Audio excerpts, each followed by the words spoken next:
Hi there everyone. This is a little bit of an experiment today because I'm actually filming myself from the inside of a jam jar. I'm not in the jam jar, the phone is on selfie mode in the jam jar. Anyway, now we've got another absolute first because normally I don't get to see my clients, I just see them on paper. But on this occasion, Amanda from Head and Hands has actually given me permission to reveal the extremely intimate and sensitive nature of the personal content of her handwriting analysis, which I did a couple of days ago for her. I must admit, at first I thought she's either mad or she's a very brave lady, but having analysed her handwriting, I now know that she's incredibly brave and she tackles things head on. So she's not afraid to let me share this information with you on the basis that hopefully we're getting across a very important message of how much graphology can reveal and how pertinent it can be in somebody's life in helping them. So I'm going to start by showing you the sample of handwriting. Hopefully you can see this quite clearly, even though it's filming from a jam jar, as I say. And I'm going to start by telling you the main sort of snapshot of Amanda's handwriting. So for any graphology geeks out there, you may be interested to know that the size is medium, although I have had other samples of Amanda's which vary from very small when she's concentrating very hard and also shows how she's expert at being hands-on and likes to get involved in what she's doing, to very large size at the other end of the spectrum, which is also really interesting because it tells us that she can see the bigger picture and she's learnt to delegate, and we'll come on to that later. So other important aspects of this handwriting, let me show it to you once more. So we've got a marginally dominant lower zone, although the middle zone the middle zone lower zones are both fairly similar size, and the upper zone, which is just slightly smaller, is also a good size. The middle zone, which is all the letters on the baseline, are fluctuating greatly, showing Amanda's mood swings. Obviously, she's not a robot. She is a living, breathing human being, so there's bound to be some mood swings. But again, we'll cover this a little more later. So the main takeaways from this handwriting are the tall, upright, slightly right slanting handwriting, which is very sharp, very spiky, lots of angles, misplaced angles, highly connected, which shows how much she loves to talk, and she does have the gift of the gab, and those narrow and tightly squeezed ovals, which tell us that she has learnt to think a little bit and be a little bit more self-disciplined before she speaks. There's a lot of narrowness, which is personal constraint. She doesn't want to say anything that might, potentially hurt somebody else. So those are the main dominant features of the handwriting. So what have we got? Who is Amanda? She's an ebullient lady who wants to do something with her life, something creative and different. She's very hardworking. She wants to do something, so she stands apart from the crowd, but without losing integrity. The sharp handwriting with those angles and that upper zone, that good size upper zone, tells us that she's a principled lady with integrity. Her desires and her dreams are very important to her, but she will not compromise anything for losing respect, if you like, for her principles, which matter enormously. She's very focused. The small handwriting shows how hard she can concentrate and how hands-on she can be. And so the sharpness and the angles and the creativity it is quite clear. In actual fact, she's very innovative. But because that lower zone is marginally dominant, all those descenders, if you like, beneath the baseline, this tells us that practical concerns will always headline her world. So there's bags of common sense going on. So here we have innovation meeting practical common sense. It's not enough that she has these wonderful ideas that make your heart sing. They have to work in the real world too. So it's not enough for her to create something that's groundbreaking. It's got to have legs.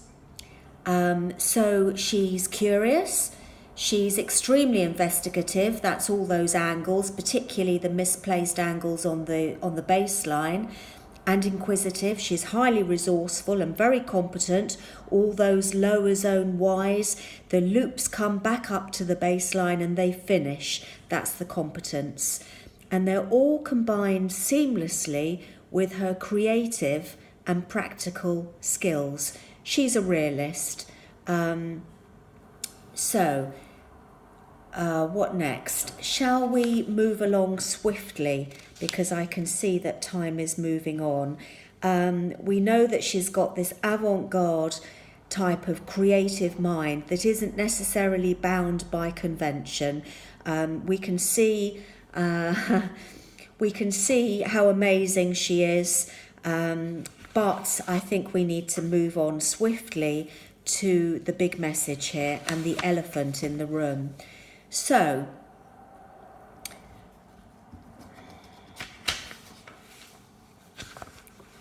sorry. Okay, so here we have evidence that her capabilities are immense and the mind and desire is strong, but the trouble is her body is weak. So for Amanda, pressure and health play a major part in her makeup, and they impact on everything that she does. And this is witnessed by the different types of energy patterns in her samples, because the handwriting pressure actually varies enormously and significantly, as we will see. So handwriting pressure is interesting because it tells us how much energy we've got available to do all the things that we do. And this note that I've showed you on a few occasions, you probably can't see because it would need to be under a microscope and you would need to be able to feel the back of the page. But suffice to say that the handwriting is actually very light and it's variable. It's almost as if she was too tired at the time to even bother to write the note. And I believe, having spoken to Amanda subsequently, that was absolutely the case. It wasn't that she couldn't be bothered to write to me, it was that she has an illness that I didn't know about, that impacts on everything that she does. It comes and goes, and this has certainly impacted on her handwriting pressure. She also, interestingly enough, has little tiny resting dots within her handwritten letters. And if you look really closely, you'll see that all these little dots are in the upper zones, the top bits, the ascenders, if you like, of her strokes, and at the very top of the middle zone letters. And these tell me that there are blockages in her head and anxiety going on in her mind, which is bringing her down naturally. And having spoken to Amanda earlier, it would seem that over the last week or so, she has indeed been having very bad headaches. And this is seen and revealed in her handwriting. She couldn't believe it. To be honest, neither could I. I haven't seen this before, but they are clearly there. There is also something that's quite unusual. It's called displaced pressure. This is pressure where you wouldn't expect to see it. So when you do your downstroke Ys, for example, you would expect to see pressure. And then as the loop comes back up, this is when the pen should naturally release, the writer relaxes a little, and the pressure becomes lighter. In Amanda's case, it's quite the opposite. When she does her upstroke, the pressure actually increases. So she's got more pressure on the upstroke of that letter than on the downstroke, which is not healthy. And it shows that she's forcing herself and pushing herself basically through the pain barrier, and she's wearing herself out. So it's not good for her health. It's a little bit like driving a car with the handbrake on. Eventually, the parts wear out because you put them under so much pressure.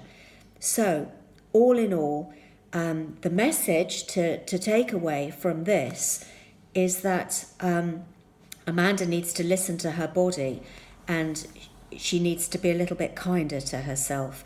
And when she feels that she's not at her best, when she hasn't got that energy, she needs to actually backpedal and relax and let her body recover. And I think that was, quite an interesting thing for her to understand.